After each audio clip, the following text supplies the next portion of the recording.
வணக்கம். வெற்றிங்கிறது ஒரே ராத்திரியில நடக்கிற ஒரு மேஜிக்னு நினைக்கிறீங்களா? ஒருவேளை உண்மையான ரகசியம் நாம டெய்லி செய்யற சின்ன சின்ன கண்ணுக்கே தெரியாத விஷயங்கள்ல ஒளிஞ்சிருந்தா எப்படி இருக்கும்? வாங்க, தி ஸ்லைட் எட்ஜ்ங்கிற அந்த சூப்பர் பவர்ஃபுல் கான்செப்ட பத்தி விரிவா பார்க்கலாம். நம்ம எல்லாருக்குமே இந்த ஃபீலிங் எப்போவாவது வந்திருக்கும் இல்லையா?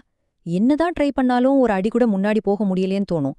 நம்மள சுத்தி இருக்கிறவங்க மட்டும் எப்படி அவங்க கனவுகள அடையறாங்க, ஆனா நாம மட்டும் ஏன் இங்கேயே நிக்கிறோம்? அது என்ன ஒரு பெரிய மர்மமா இருக்கும்? இதுக்கான பதில் உங்களுக்கு கொஞ்சம் ஆச்சரியமா இருக்கலாம். வெற்றிங்கிறது ஒரு பெரிய ஜயண்ட் லீப்ல இல்ல. அது நம்ம ஒவ்வொரு நாளும் எடுக்கிற குட்டி குட்டி முடிவுகள்ல தான் ஒளிஞ்சிருக்கு. யாரும் கவனிக்காத ஆனா தொடர்ந்து செய்யற அந்த சின்ன சின்ன செயல்கள் தான் காலப்போக்குல ஒரு பெரிய சக்தியா மாறுது. அப்போ அந்த சக்தி வாய்ந்த தத்துவத்தோட பேர் என்ன? அதுதான் தி ஸ்லைட் எட்ஜ். வாங்க, அது எப்படி நம்ம வாழ்க்கைய மாத்தும்னு கொஞ்சம் டீட்டெயிலா பார்க்கலாம். சிம்பிளா சொல்லணும்னா, நீங்க டெய்லி செய்யற சின்ன சின்ன நல்ல விஷயங்கள் இருக்குல்ல, அது கொஞ்ச காலத்துல ஒன்னு சேர்ந்து ஒரு மலை அளவுக்கு பெரிய வெற்றியே கொடுக்கும். இது வெறும் ஒரு பிலாசபி மட்டும் கிடையாது. உங்க டெய்லி லைஃப வழிநடத்த இது ஒரு சூப்பரான டூல். ஆனா இங்க தான் ஒரு பெரிய ட்விஸ்ட் இருக்கு. வெற்றிக்கு தேவையான அந்த குட்டி குட்டி விஷயங்களை செய்யறது எவ்வளவு ஈஸியோ அதே அளவுக்கு அதை செய்யாம விடுறதும் ரொம்ப ஈஸி. 10 பக்கம் படிக்கிறது என்ன பெரிய விஷயமா? நாளைக்கு பாத்துக்கலான்னு தள்ளி போடுறது அதை விட ஈஸி.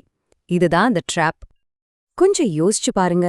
ஒரு பக்கம் டெய்லி 10 பக்கம் படிக்கிறது, ஹெல்தியா சாப்பிடுறது, ஒரு சின்ன வாக் போறதுன்னு ஒரு பாசிட்டிவ் பாதை. இன்னொரு பக்கம் டிவி பார்த்து டைம் வேஸ்ட் பண்றது, ஃபாஸ்ட் ஃபுட் சாப்பிடுறதுன்னு ஒரு நெகட்டிவ் பாதை. ஒவ்வொரு சாய்ஸும் சின்னதுதான். ஆனா காலம் போக போக இந்த 2 பாதையும் நம்மள வேற வேற இடத்துக்கு கொண்டு போய் விட்டுடும். இந்த சின்ன விஷயங்கள் எப்படி பெரிய தாக்கத்தை உண்டாக்கும்னு இன்னும் நம்ப முடியலையா?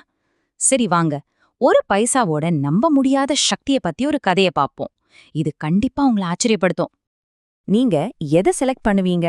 இன்னைக்கு 3 மில்லியன் டாலரையோ இல்ல ஒவ்வொரு நாளும் டபுள் ஆகிற ஒரு பைசாவையோ? பெரும்பாலுமானவங்க அந்த 3 மில்லியன் டாலரை தான் எடுப்பாங்க. ஆனா அந்த கூட்டு விளைவோட ரகசியம் தெரிஞ்சவங்க யோசிக்காம அந்த ஒரே ஒரு பைசாவை தான் எடுப்பாங்க. ஏன் தெரியுமா? வாங்க பார்க்கலாம். 10 நாள் ஆயிடுச்சு. அந்த ஒரு பைசா வெறும் $5 தான் மாறிருக்கு. அவ்ளோதானா? இவ்ளோ முயற்சி பண்ணி இவ்ளோதான் கிடைச்சதான்னு தோணும் இல்லையா? இதுதான் ரொம்பவும் கிரிட்டிக்கலான பாயிண்ட். ரிசல்ட்ஸ் கண்ணுக்கு தெரியாததால நம்ம நிறைய பேர் இங்கேதான் சரி போதுன்னு விட்டுடுவோம். சரி, இப்ப 20 நாள் முடிஞ்சிடுச்சு. $5000. இது ஒரு நல்ல தொகை தான். ஆனா இன்னும் 3 மில்லியன் டாலர் பக்கத்துல கூட இல்ல. பட் நல்லா கவனிங்க, வேகம் அதிகரிக்க ஆரம்பிச்சிடுச்சு. கண்ணுக்கு தெரியாம ஒரு சக்தி உருவாக ஆரம்பிக்குது. இதோ இப்போதான் அந்த மேஜிக் நடக்க போகுது. கரெக்டா 31வது நாள் முடிவுல அந்த ஒரே ஒரு பைசாவோட மதிப்பு $10 மில்லியன் மேல. நம்ப முடியுதா? இதுதான் அந்த கோட்டு விளைவோட அசுர சக்தி. டெய்லியும் செய்யற ஒரு சின்ன தொடர்ச்சியான செயல் கொஞ்ச காலத்துல எவ்ளோ பெரிய மாற்றத்தை உண்டாக்குங்கிறதுக்கு இதை விட ஒரு பெஸ்ட் எக்ஸாம்பிள் சொல்லவே முடியாது. இந்த மேற்கோள் நம்ம கொஞ்ச நேரத்துக்கு முன்னாடி பார்த்த அந்த பைசா கதைய ரொம்ப அழகா சொல்லுது. நம்ம என்ன பண்றோம்? முதல் 10 நாள்ல பெரிய ரிசல்ட்டை எதிர்பார்த்து ஏமாந்து போறோம். ஆனா 31 நாள்ல என்ன அதிசயம் நடக்கும்னு யோசிக்கவே மறந்துடுறோம். குறுகிய காலத்துல பெருசா சாதிச்சிடலான்னு நினைக்கிறோம். ஆனா நீண்ட காலத்தோட சக்தியை நம்ம கண்டுக்கவே மாட்டோம். சரி, டெய்லி சின்ன சின்ன விஷயங்கள் செய்ய ஆரம்பிச்சிடுறோம். ஆனா நாம போற பாதை எப்பவுமே நேராதான் இருக்குமா? நாம தடுமாறுனா என்ன பண்றது? அதுக்கான பதில வாங்க நிலவு பயண கதையில தேடுவோம். இது ரொம்ப ஆச்சரியமான உண்மை இல்லையா? நிலவுக்கு போன அந்த அப்போலோ ராக்கெட் அதோடைய பயணத்தோட பெரும்பாலுமான நேரம் சரியான பாதையில இல்லவே இல்ல. வெற்றிக்கு ஒரு பெர்ஃபெக்ட் ஸ்ட்ரெயிட் லைன் பாதை தான் வேணுங்கிற நம்ம நம்பிக்கையே இது உடைச்சிடுது. சும்மா நினைச்சு பாருங்க, 97% நேரம் அந்த ராக்கெட் தப்பான பாதையில தான் போயிட்டு இருந்திருக்கு. அதோடைய வெற்றிக்கு காரணம் அது பாதையை விட்டு விலகாம இருந்ததில்ல. மாறாக ஒவ்வொரு தடவையும் விலகும்போது உடனே தன்னை சரி பண்ணிக்கிட்டு திரும்பவும் இலக்கு நோக்கி போயிடுச்சு. சோ வெற்றிங்கிறது தப்பு பண்ணாம இருக்கிறது இல்ல, அது தொடர்ந்து நம்ம பாதையை சரி செய்யறது. அப்போ இந்த நிலவு பயணத்துல இருந்து நாம கத்துக்கிட்ட பாடத்தை எப்படி நம்ம வாழ்க்கையில பயன்படுத்துறது? 3 சிம்பிள் ஸ்டெப்ஸ் தான். 1, உங்க இலக்கு எதுன்னு தெளிவா தெரிஞ்சுக்கோங்க. 2, அந்த இலக்க டெய்லி மனசுல நினைச்சு பாருங்க. 3, ரொம்ப முக்கியமா, பாதை தவறும்போது பயப்படாம குட்டி குட்டி சரி செய்தல்களை பண்ணி தொடர்ந்து முன்னாடி போயிட்டே இருங்க. ஆனா பாதைய சரி செய்யணும்னா முதல்ல நாம இயக்கத்துல இருக்கணும் இல்லையா? அந்த இயக்கத்தோட, அதாவது வேகத்தோட சக்திய பத்தி தான் இப்ப பார்க்க போறோம். இது எவ்வளவு உண்மை பாத்தீங்களா? நிறுத்தி வச்சிருக்கிற ஒரு காரோட ஸ்டியரிங்க திருப்புறது எவ்வளவு கஷ்டம்னு யோசிச்சு பாருங்க. ஆனா அதே கார் ஓட ஆரம்பிச்ச உடனே அதை திருப்புறது எவ்வளவு ஈஸி. நம்ம இலக்குகளும் அப்படிதான்.